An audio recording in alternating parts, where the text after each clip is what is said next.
Often one of our big fears as Christians is how we bring up this topic of faith, how we talk about God and the gospel in our conversations.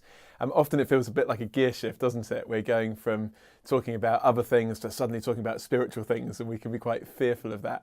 I think one of the things I've noticed is actually the gear shift is not so much from talking about secular things to spiritual things, but rather from talking about superficial things to significant things.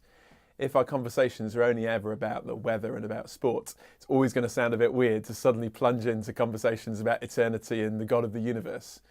But if we are having conversations that are really on significant topics about life, about people's passions, desires, hopes, fears, dreams, it won't be quite so weird to then start to talk about the gospel. The gospel does relate to all of life and everything that is really significant. So I guess my first tip would be start to have conversations that are on significant matters. Learn to have deeper conversations. Ask questions to get people thinking. Because if you ask people questions, they'll probably ask you questions back at some point.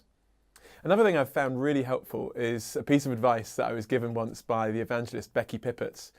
She said that God didn't make us hunters of men, but fishers of men. But what she meant by that is that we don't go out to attack people and grab them round the neck, but we can drop bait into the conversation. What we mean by that is when we're in conversation, we don't start by saying, "Hi, I'm a Christian, let me tell you about the good news of Jesus." But we can drop things into the conversation that might intrigue people, so they might want to come back on what we've said.